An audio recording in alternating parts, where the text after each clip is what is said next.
falado. Lá atrás, com Isaac, um cordeiro, em Gênesis 22, foi morto para a salvação de um indivíduo. Depois, na Páscoa, o cordeiro é morto para a salvação de uma nação. E agora nós vemos o cordeiro que redime a humanidade. Uma adoração, uma pregação, temos nesse cântico um apelo missionário. Compraste para Deus. Temos uma devocional. Constituíste cada um desses que foram comprados reino e sacerdote. E tem uma dimensão profética. Eles reinarão sobre a terra. Então, alguns sugerem que esse cântico pode ser dividido em 3 partes. Alguns dos especialistas no texto do Apocalipse diz que nós fomos comprados, fomos feitos reinos e sacerdotes e reinaremos sobre a terra. Muito bem, quando é que fomos comprados? Coríntios 6:20 diz que vocês foram comprados por um alto preço, portanto, glorifiquem a Deus com o seu próprio corpo. Fomos comprados pelo sangue do Cordeiro e glorificamos ao Senhor com o nosso próprio corpo. Quando esse povo do Cordeiro se tornou reino e sacerdote?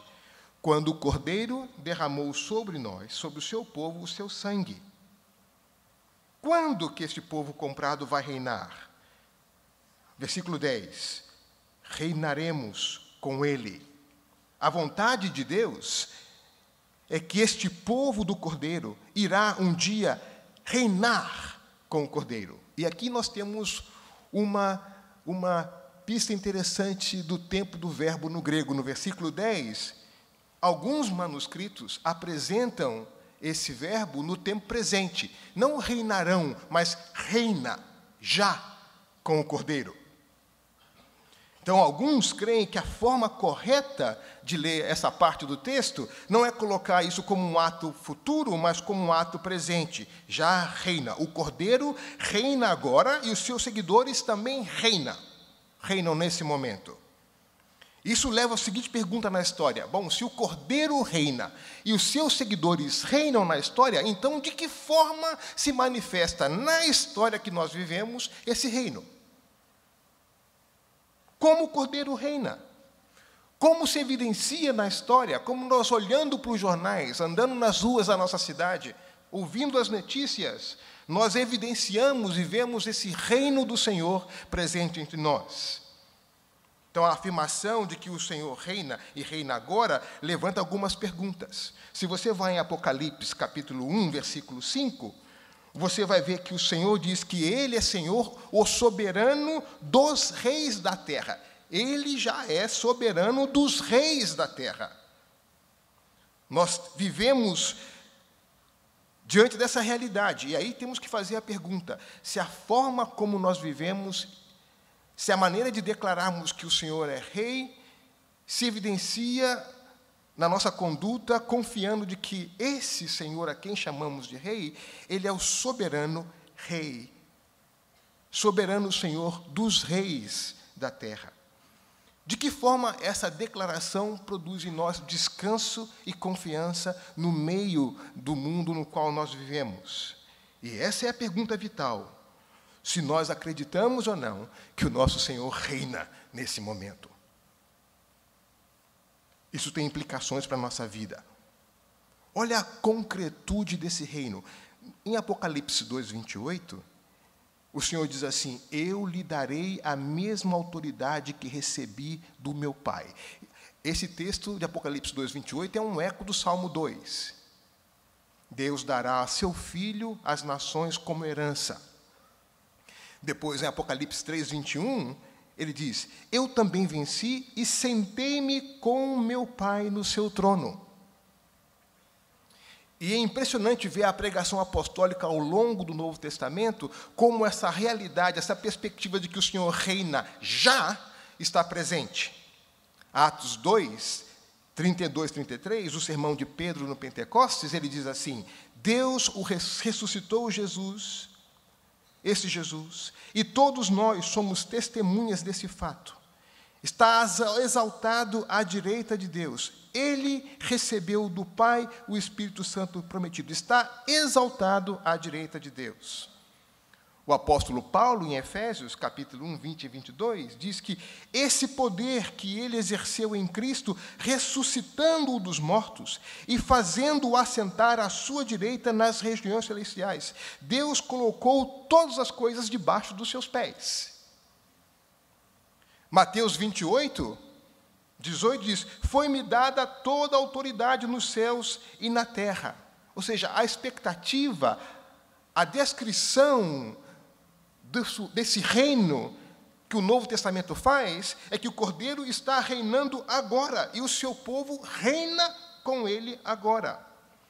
Quando a gente olha para a igreja da Tiatira, é essa realidade que aparece lá: aquele que vencer e fizer a minha vontade até o fim, eu lhe darei autoridade sobre as nações. Eu lhe darei a mesma autoridade que recebi do meu Pai. A igreja de Laodiceia, no capítulo 3, versículo 21, ao vencedor darei o direito de sentar-se comigo em meu trono, assim como eu também venci e sentei-me com meu Pai em seu trono. O Cordeiro está no trono, e ele chama aqueles que pertencem a ele para sentar-se com ele neste trono. No futuro, sim, sim. Mas no presente também. Essa é a expectativa do Novo Testamento. O Senhor é rei e é rei já. Então nós somos informados que Jesus nos fez e nos tornou reino e sacerdotes para servir a seu Deus e Pai. Reino agora, reinado agora. Reino e sacerdotes. Ele nos comprou e nos colocou sentado. Nos fez sentar, como diz lá em Efésios, o tempo do verbo, nos fez sentar. Nos capacitou a cumprir o plano original de Deus. Cristo é esse novo Adão que cumpre aquilo que o primeiro Adão não pôde cumprir.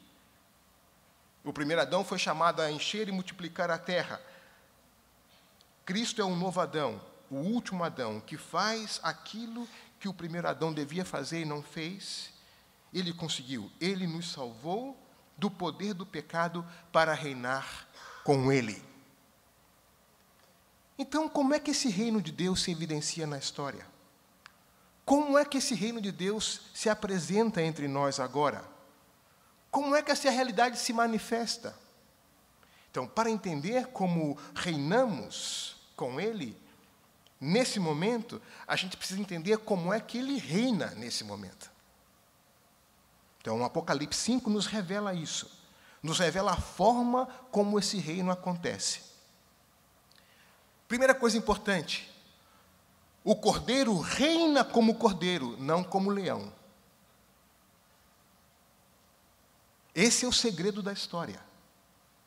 No centro da história há um trono. Nesse trono há um rei. E esse rei reina como Cordeiro e não como leão.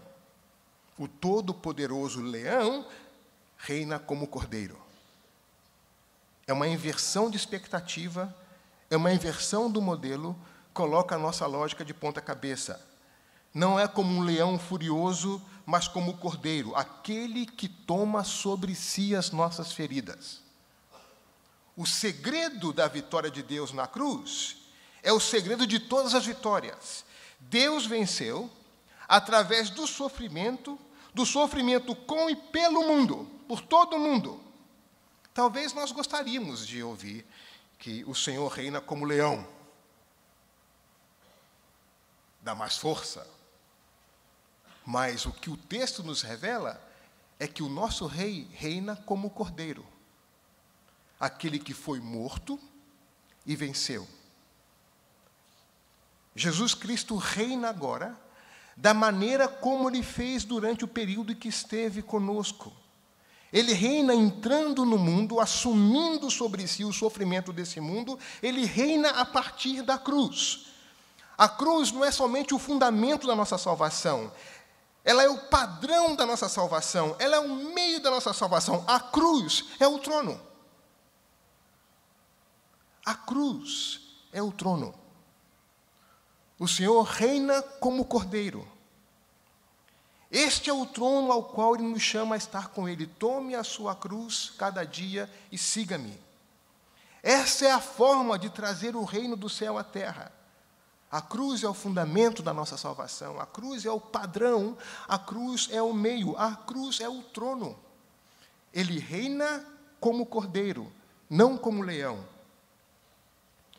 Então, quais são as implicações de adorar ao Rei que reina como Cordeiro e não como leão? O texto nos mostra pelo menos 3 implicações aqui. Nós somos chamados a ser testemunhas do Cordeiro, o lugar da intercessão e a dimensão do martírio.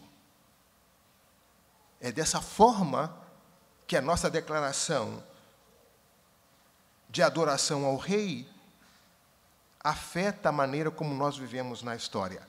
Isso tem implicações muito sérias. Sobretudo quando nós vivemos num ambiente extremamente adverso.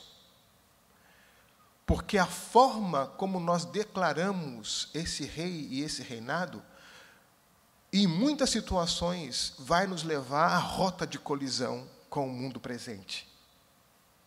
E é importante ver no Senhor, esse rei que reina como Cordeiro, o modelo de como nós devemos agir na história.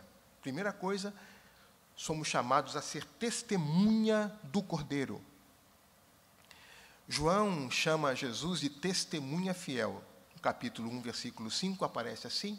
No capítulo 3, versículo 14, é dessa forma que João chama Jesus. Cristo, a testemunha fiel. Jesus veio ao mundo para dar testemunho da verdade.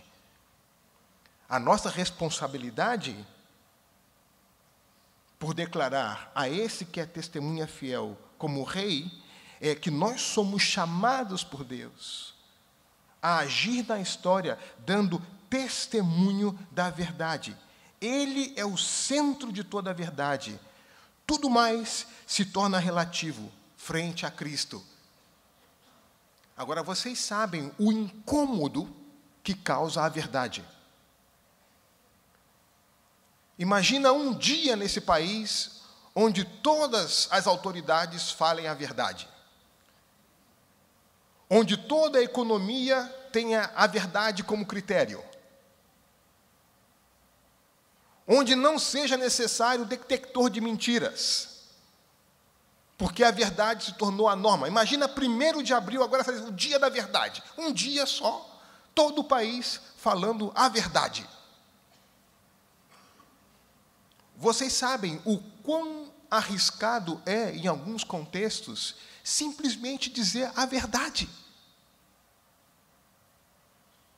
Desde pequenininho eu já percebia isso em casa, quando fazia alguma coisa, a mamãe dizia assim, pode falar a verdade. E eu dizia. E depois eu recebi o fruto da verdade dita. Depois da 3ª e 4ª vez, quando ela dizia, pode dizer a verdade, meu filho, eu ficava pensando, poder eu posso, devo. Mas o problema é que as mães sabem tudo, né? Então, não adianta a gente esconder a verdade. A mãe sempre sabe. Elas têm uma conexão celestial, não sei como, que você fala de forma convincente, ela diz, tenta mais uma vez. É mau negócio tentar mentir para as mães, não dá certo. Sermos testemunhas da verdade.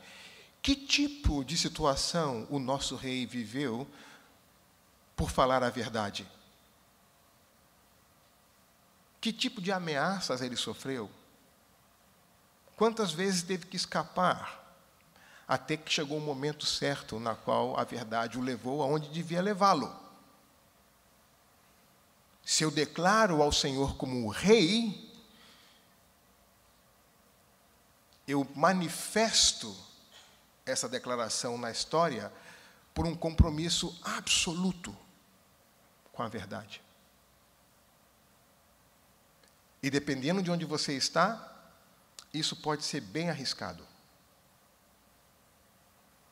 Dependendo de onde você está, você pode perder posições, pode perder negócios, enfim, vocês sabem. Durante o domínio nazista na história, um setor da igreja se levantou em oposição à ideologia nazista, e alguns deles morreram por causa disso. Dietrich Bonhoeffer é o mais famoso que a gente conhece, mas existe uma declaração teológica de Barmen, em 1934,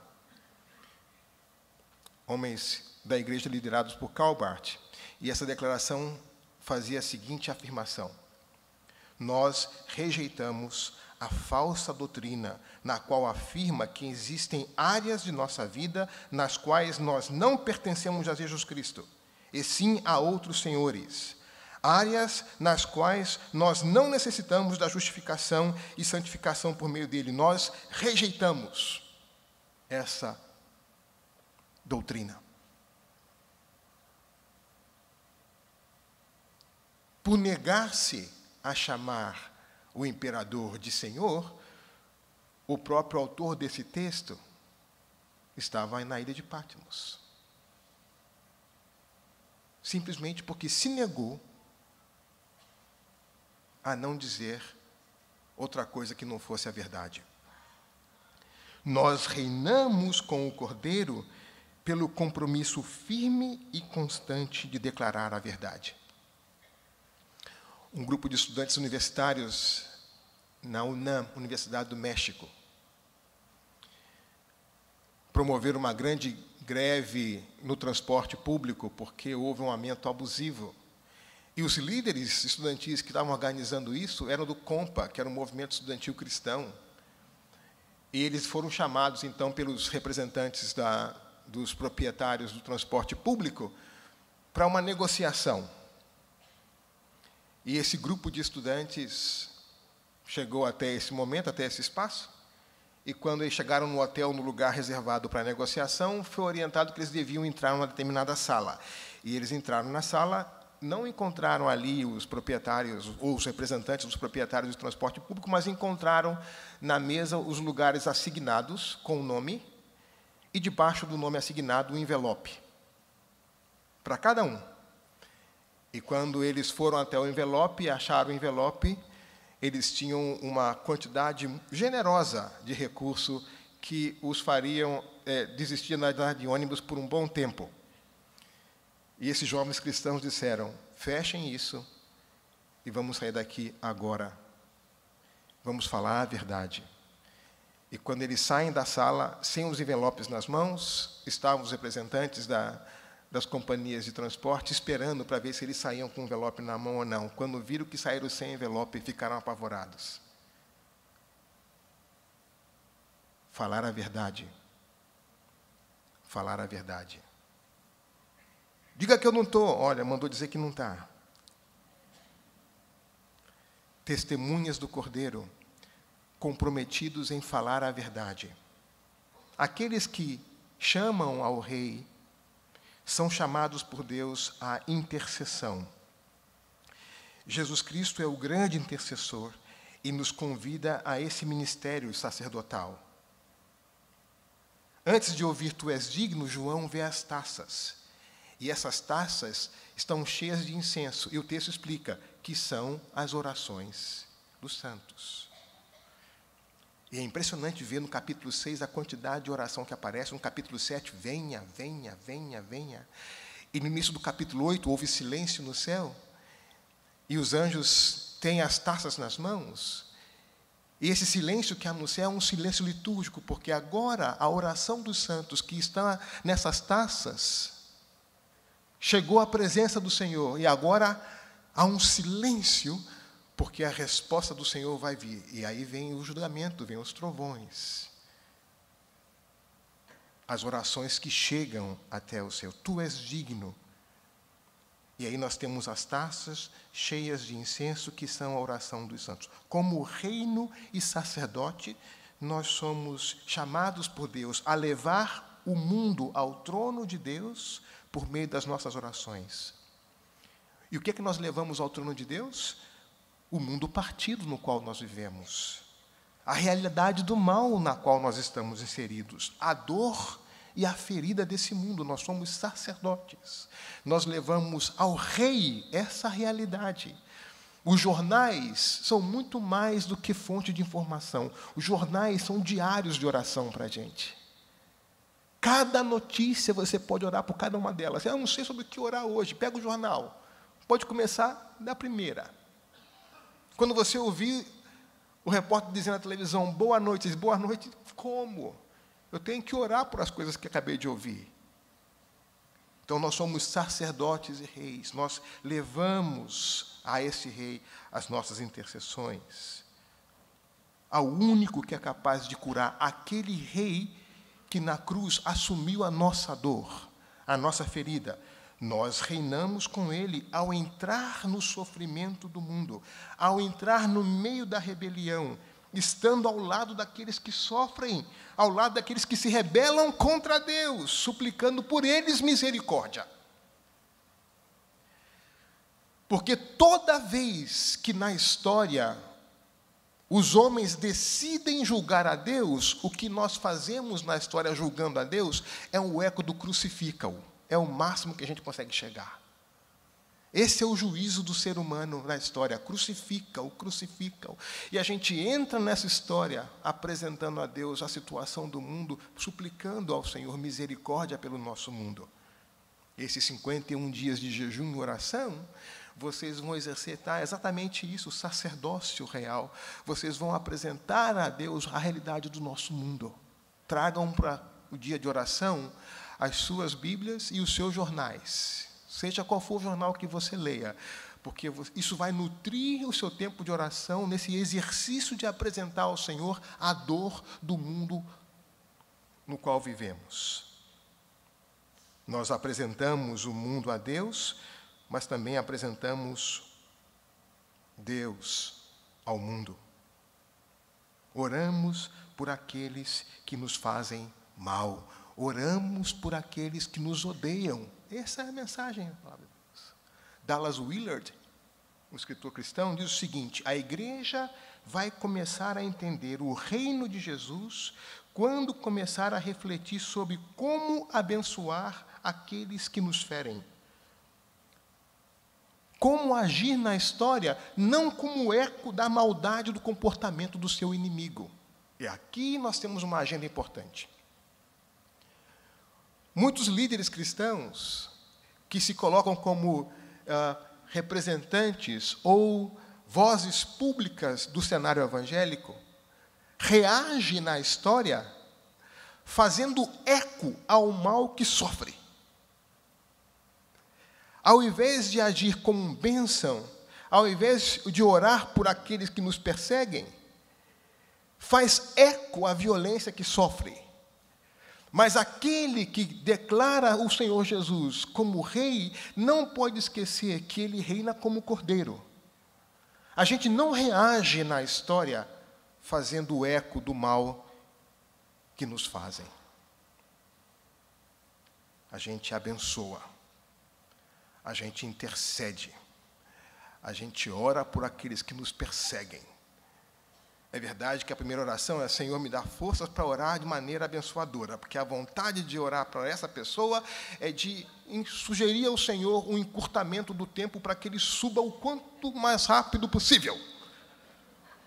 Tendo feito essa oração, Senhor, confessei, essa é a minha primeira oração. A segunda, abençoa, Jesus. Tem misericórdia.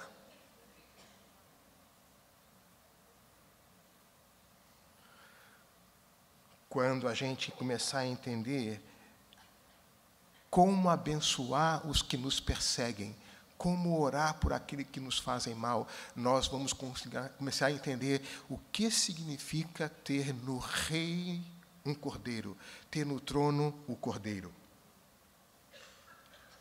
Então, nós somos chamados a testemunhar a verdade, a interceder, e a terceira dimensão, nós somos chamados ao martírio. É interessante que a palavra grega para testemunho e para martírio é a mesma palavra, martureu. Testemunhar e sofrer o martírio é a mesma palavra grega. Então, a experiência da igreja de morrer por causa da sua aparente fraqueza e tolice de seguir a Cristo faz parte da história. Em muitos lugares, em muitos momentos da história, até o presente momento, ser testemunha de Cristo, ser testemunha da verdade, implicou e segue implicando em correr risco. Nesse momento, enquanto nós estamos aqui, essa é a verdade.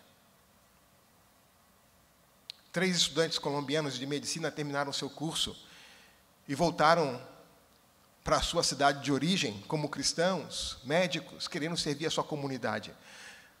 Naquela época, aquela comunidade estava na mão dos contra. E eles entraram lá para servir a comunidade e receberam o seguinte recado: ou vocês saem daqui, ou vocês estão mortos. E eles disseram: nós viemos aqui enviados por Deus para servir essa comunidade como médicos. No dia seguinte, os 3 estavam mortos. Aqui do ladinho. Eu conheci uma estudante chamada Norma, em Lima. Norma tinha feito serviço social. Isso no início, para o meio da década de 80.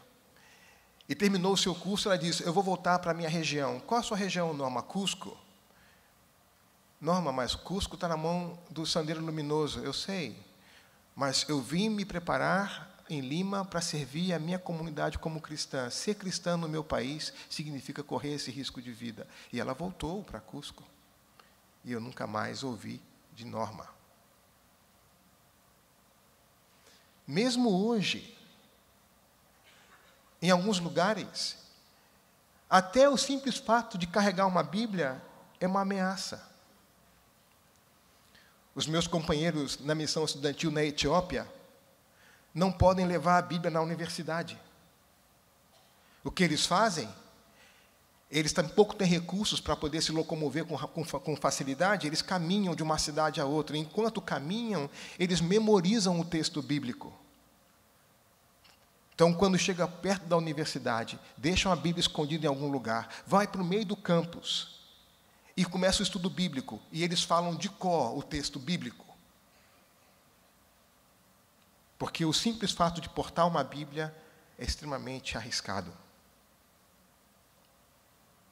Talvez você, na sua casa, se ousar falar de Deus para o pai, ou mãe, irmão ou filho, você pode receber como resposta uma cara trancada, um comentário ruim, um clima ruim na casa, uma ameaça, pelo simples fato da ousadia de querer compartilhar o Evangelho. Então, o sofrimento não é uma coisa incomum, embora para a gente, e no Brasil, não é muito problema. Já foi mais problema, lá vai uns Bíblia, né? Hoje nem Bíblia não chamam mais, que a gente leva no palme, não é? A gente leva no celular, então nem Bíblia a gente leva mais, né? Então, enfim, mas martírio. Quando a verdade é anunciada, ela vai de encontro aos poderes estabelecidos. E a experiência da igreja tem sido, ao longo da história, de martírio. Aqui mesmo no livro de Apocalipse, no capítulo 2, na igreja de Pérgamo, ele faz menção a Antipas, minha fiel testemunha, que foi martirizado nessa cidade. Martureu. Então, até onde a nossa fidelidade ao Senhor pode nos levar? Pode nos fazer enfrentar situações difíceis. Com maior ou menor frequência, o que eu vejo é, frente à situação de risco, a gente tende a se ajustar ao nosso entorno, para adaptar o nosso discurso, para evitar uma pressão dessa natureza, uma pressão de martírio. O testemunho, com muita frequência, se transforma em martírio. Até onde estamos dispostos a seguir a Cristo? Então, o Cordeiro reina. Como ele reina? Entrando no sofrimento do mundo. Como ele reina? Tomando sobre si esse sofrimento. Os discípulos do Cordeiro reinam da mesma forma. Como nós reinamos? caminhando em direção ao mal, como testemunhas da verdade, intercedendo por misericórdia, aceitando as consequências desse testemunho. A única forma de vencer o mal não é com o mal. A única forma de vencer o mal é com a bondade sacrificial. Foi isso que nós vimos na cruz. É essa a mensagem da cruz. Nós não fazemos eco do mal na nossa ação contra o mal. Nós reagimos ao mal com a bondade sacrificial. Nós falamos a verdade, nós abençoamos o inimigo e nós suportamos o sofrimento. Nós não promovemos o sofrimento, mas suportamos. Nós não buscamos o sofrimento, ele vem. O que destrói o mal é a bondade sacrificial. Naquele filme do Mahatma Gandhi, tem a cena quando ele vai enfrentar as tropas britânicas e ele diz que eles não deveriam enfrentar as tropas, simplesmente esperar com calma enquanto eles levam cana na cabeça. Ele diz, eles não vão nos matar a todos. Essa é a frase do Gandhi naquele filme. Na história bíblica, o leão vence na história como cordeiro. O interessante é que um hindu entendeu isso um pouco melhor do que muitos cristãos. E muitas vezes a nossa reação na história é o eco do mal e não a ação do cordeiro. Nós caminhamos para dentro de situações de rebelião a Deus, testemunhando a verdade. Nós intercedemos nessas situações, suplicando ao Senhor, venha o teu reino, tenha misericórdia. Nós pagamos o preço por essa opção de chamar ao Senhor de Rei. Deixa eu concluir para vocês, contando a história de Telêmaco, esse monge que veio a Roma. Telêmaco foi um monge da Ásia que veio a Roma, e um historiador, Teodoreto, faz uma descrição de Telêmaco. Telêmaco vai até a arena, até o Coliseu Romano, e ele vê os gladiadores se matando. E o que Telêmaco faz? Ele fica tão incomodado com aquela realidade que ele pula no meio da arena, entre os dois gladiadores, estende as mãos e diz, parem de se matar, parem de se matar. E o povo fica com raiva de Telêmaco, porque ele está parando aquela luta, e o povo apedreja Telêmaco, e ele morre no dia 1º de janeiro de 404, nessa arena, apedrejado, porque ele, como cristão, não suportava ver aquela ideia de duas pessoas se matando para aquele delírio da multidão. O fato foi que o imperador cristão Honório ficou muito impressionado com o testemunho de Telêmaco. E ele, depois do exemplo de Telêmaco, proibiu, a partir daquele dia, que o Coliseu romano voltasse a ser usado como Coliseu. Nunca mais houve morte no Coliseu romano, porque um cristão que chamava a Deus e ao Cordeiro de Rei se lança como testemunha da verdade no meio do mal, intercede para que eles parem de se matar e paga um preço por ser testemunha, por chamar ao Cordeiro de Rei. E aquele dia, 1º de janeiro de 404, é o dia que se celebra o dia de São Telêmaco, o dia desse cristão que foi apedrejado no meio do Coliseu romano, e foi o último dia que houve morte no Coliseu. Nós adoramos ao Cordeiro que está no trono, que nos chama a reinar com Ele já. E o segredo da história é que o rei não reina como leão, mas reina como cordeiro. Ele reina como Cordeiro, e isso tem implicações para a sua igreja. Ele reina como Cordeiro, isso tem implicações na forma como nós olhamos para a história. Ele reina como Cordeiro, e porque nós proclamamos e confessamos que Ele é Rei, isso tem implicações na maneira como a igreja deve atuar na história. Nós reinamos com Ele. De que forma? Testemunhando a verdade. Nós reinamos com Ele. De que forma? Intercedendo por aqueles que fazem o mal. Nós reinamos com Ele. De que forma? Assumindo o preço e o risco desse testemunho. O Cordeiro reina e o seu trono é o centro da história. O seu trono é a cruz. Deus nos abençoe.